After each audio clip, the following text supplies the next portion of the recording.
Hi, this is Samuel Landak from team number 26, and this is our presentation about carbon footprint calculator for IT projects for our client NTTDATA.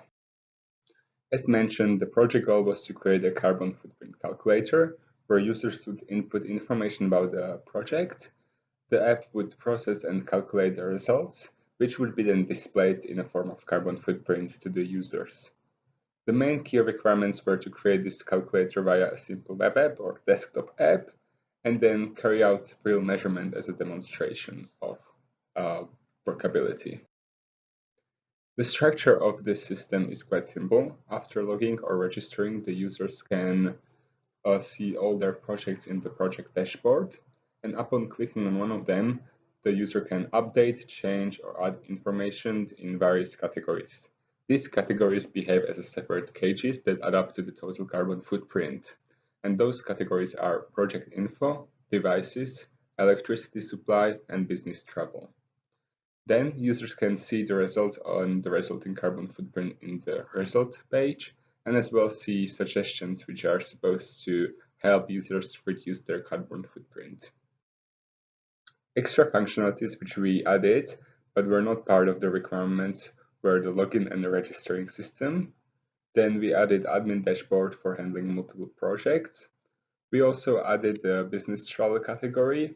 And lastly, we created suggestion algorithm for footprint reduction. The technologies we used for programming, well, firstly we used Python for the backend and HTML, JavaScript, and CSS for the frontend part. Then we also took advantage of several libraries and frameworks such as Flask as our web framework, and then SQLite for our database system. Lastly, we used CO2 signal API for retrieving carbon intensity, and two major map API providers to be used in a grid, energy grid, and travel categories.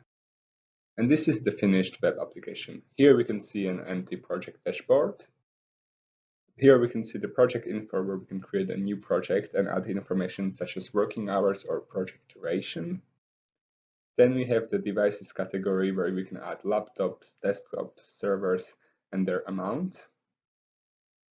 Then we have energy grid where we can add company's location, which will then help us to get the carbon intensity in the area.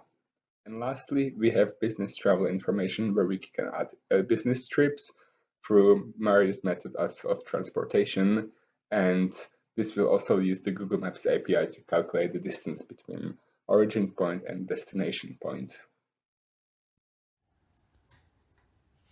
So this is the project's dashboard. As you can see, I already pre-created some projects, and I also pre-added some project information, devices, energy grid, and travel.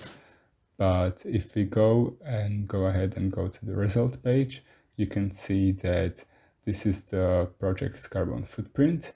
And then there's a lot of charts which give an overview about the carbon footprint and visualize it. Then there is suggestions which give custom-based suggestions on how to reduce the project's carbon footprint.